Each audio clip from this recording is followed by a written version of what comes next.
ඔබත් හොඳ සිංහල ටෙලිනාට්‍ය සොයාගෙන ගොස් නරඹන වටිනා ප්‍රේක්ෂකයෙක්ද? යම් විදිහකින් ඔබට නැරඹීමේ අවස්ථාව මගහැරී ගිය හැබැයි බලන්නම ඕන වටිනා ටෙලිනාට්‍ය 3ක් ගැන තමයි මේ කියන්නට හදන්නේ. ඇත්තටම මෙම ටෙලිනාට්‍යයන් රූපවාහිනී මාධ්‍ය තුල විකාශය වෙලා මේ වෙද්දී වසර 10කට ආසන්නයි. නමුත් කිසිම ගැටලුවක් නැහැ. නැවතත් මේ නිර්මාණ ඔබට නැරඹීමේ අවස්ථාව තියෙනවා. ඒ YouTube අවකාශයෙන්. එසේනම් හඳුනා ගන්න බලන්නම ඕන මේ විශිෂ්ට ටෙලිනාට්‍ය 3 තමයි මේ.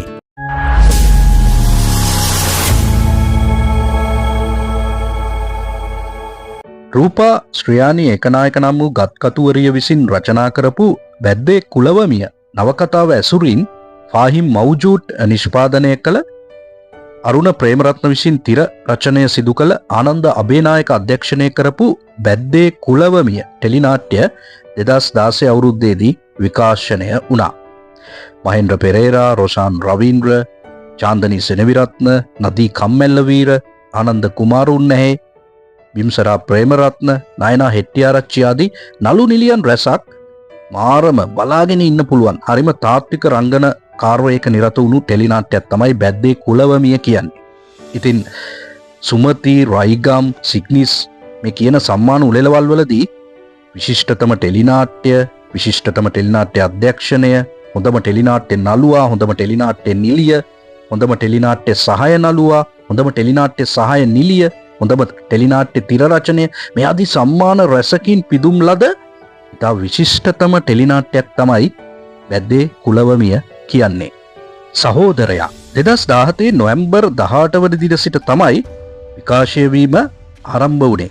සාමාන්‍ය ටෙලිනාට්‍ය රාමුවෙන් ඔබට ගොස් සමකාලීන සමාජ හා දේශපාලන යථාර්ථය සියුම්ව කතාබහට ලක් කළ නිර්මාණයක් විදිහට ප්‍රේක්ෂක හා විචාරක පැසසුමට ඉහළින්ම ලක්වුණු ටෙලියක් තමයි මේ සහෝදරයා කියන්නේ.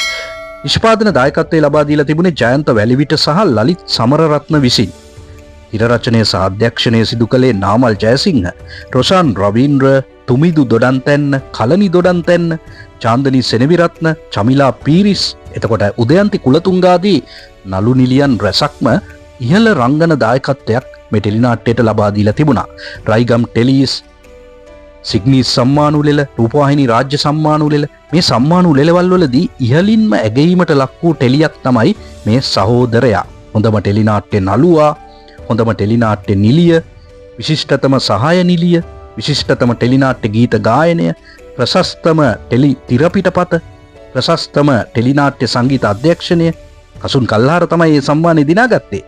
හොඳම ටෙලිනාට්‍ය තිර රචනය මේ ආදී සම්මාන රැසකින් පිදුම් ලබපු වටිනාම ටෙලියක් තමයි සහෝදරයා කියන්නේ. තනමල්විල කොල්ලෙක්. රොෂාන් රවීන්ද්‍ර අධ්‍යක්ෂණය කළ දනුක දිල්ෂාන් සහ යසෝදා විමලධර්ම ප්‍රධාන චරිත රඟපෑ 2020 වසරේ විකාශය වූ අතිශයින්ම ජනප්‍රිය වූ ටෙලිනාට්‍යයක්. තනමල්විල ප්‍රදේශයේ උසස් පෙළ අසමත් වූ දීප්ත නම් තරුණයා වටා ගෙතුණු කතාවක් තමයි මේ ටෙලියේ දකින්නට ලැබුණේ.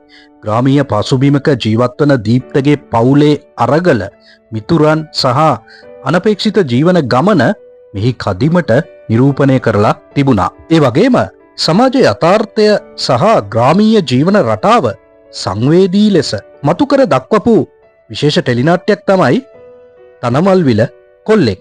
යශෝදා සහ දනුක දිල්ෂාන්ට අමතරව හේමසිරි ලියනගේ, තිලක්ෂිනී රත්නායක, සුලෝචනා වීරසිංහ, කලනි දොඩන්තැන්න, අංජන ප්‍රේමරත්න මේ ආදී නළු නිලියන් රැසක් සිය චරිත නිරූපණයන් ඉතා සාර්ථක ලෙස මේ ටෙලිනාට්‍ය තුල දක්වලා තිබුණා.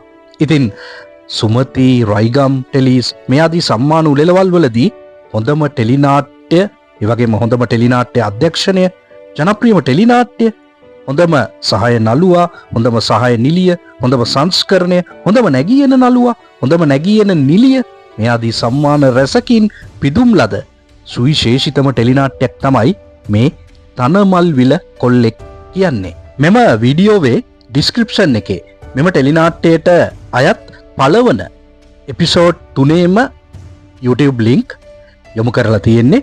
ඉතින් නරබල තියෙන අයට නැවතවතාවක් බලන්නට, බලපු නැති අයට නරඹන්නට කිසිම බාධාවකින් තොරව හොඳම අවස්ථාවක් YouTube අවකාශය තුල තියෙනවා.